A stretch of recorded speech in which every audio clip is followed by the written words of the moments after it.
Good evening. Today in this video we are going to discuss new notification which is issued by the CBDT. इस नए circular में CBDT ने mention किया है कि अब जो भी आपकी प्रोसीडिंग्स होंगी before these 3 departments GST, custom and excise, इन तीनों ही डिपार्टमेंट की सारी प्रोसीडिंग्स आपकी वर्चुअल मोड में होंगी instead of personal hearings, right. अब आपको पर्सनल हियरिंग्स के लिए रिटर्न में एप्लीकेशन देनी रहेगी on justified grounds only they can allow you personal hearings, otherwise आपको mandatorily virtual hearing ही अटेंड करनी रहेगी by person with your legal counsel or your consultant. So ये कब से लागू किया है? ये from November 2024. Okay, virtual hearings in November 2024 again mandatory कर दी है। पहले ही ऑप्शनल कर दी थी जुलाई 2022 में गवर्नमेंट ने।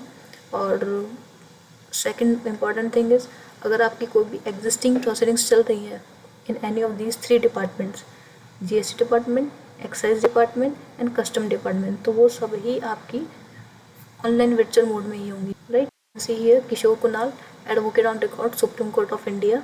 All proceedings which are pending as on date will have to abide by the circulars. Means जो existing proceedings चल रही हैं उन सबको भी इस सर्कुलर से अबाइड होना पड़ेगा, फॉलो करना रहेगा। As per experts, both virtual and physical modes of hearing have their own merits and demerits. The taxpayer needs to take a judgmental call on whether to take a physical hearing or not. ये judgmental call रहेगा taxpayer का to have a personal hearing or not. उसके लिए request करनी रहेगी और request जब accept करेंगे authorities then only they will be allowed personal hearings. Like इनकी एडवांटेजेस एंड लिमिटेशंस हैं पर्सनल इसकी वर्चुअल हियरिंग्स की। सो वो क्या है?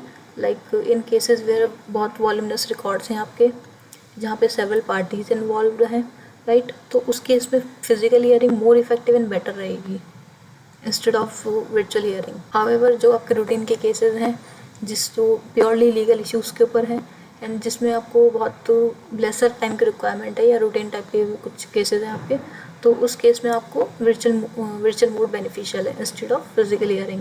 अदर इम्पॉर्टेंट थिंग, जो भी मल्टी जुडिशनल टैक्स पेयर्स हैं जिनका एक से ज़्यादा स्टेट्स के अंदर बिजनेस है, उन बिजनेसमैन के लिए बहुत अच्छा फ़ायदा है इसमें। लाइक उनको मल्टीपल स्टेट्स के अंदर प्रेजेंट होना पड़ता था या उनके लीगल काउंसिल को, उनके कंसल्टेंट को मल्टी स्टेट्स में जाना होता था, उससे उनकी ट्रैवल टाइम एंड कॉस्ट काफ़ी लगती थी। सो उनके लिए बहुत बेनिफिशियल है, like they can attend virtually with their counsel, right. So वो टैक्स पर अपने लीगल काउंसिल के साथ में ईजिली वीडियो कॉन्फ्रेंसिंग के थ्रू अपनी हियरिंग्स अटेंड कर सकते हैं। We can see here multi judicial tax payers who have their proceedings going on before various GST authorities in multiple states. For such taxpayers, making the virtual hearing mandatory will save a lot of time and cost. Further, it also ensures that the taxpayers have the benefit of attending hearings along with their counsels, consultants, which in the ordinary course may not be possible. At the same time, virtual proceedings may not entirely be feasible for cross examination of witness. Contrary क्या है, अगर आप cross examination करना है witness का, उस case में यहाँ पे मल्टी पार्टी हियरिंग्स है और जहाँ पे इन डेप्थ हियरिंग चाहिए by referring to voluminous records. So इन सभी केसेस के अंदर आपकी पर्सनल हियरिंग प्रेफरेबल है instead of virtual hearing. Virtual hearing के अंदर क्रॉस एग्जामिनेशन पॉसिबल नहीं है विटनेस का, और जहाँ पे मल्टीपल पार्टीज इन्वॉल्व है वहाँ पे भी पॉसिबल नहीं है virtual hearing. And next another thing is जहाँ पे वॉल्यूमिनस रिकॉर्ड्स हैं। So these are the pros and cons. ये आपकी बेसिकली ज़्यादा प्रॉब्लम रहेगी। इसके अलावा गवर्नमेंट का इंफ्रास्ट्रक्चर भी बहुत रोबस्ट होना चाहिए। एंड अपार्ट फ्रॉम दैट जो भी ऑफिशियल्स हैं, hopefully GST officials will be attentive when taxpayer is submitting their grounds and anything they are submitting their point to right to them. So hope so this new circular will be helpful to all the taxpayers and consultants. Thank you friends.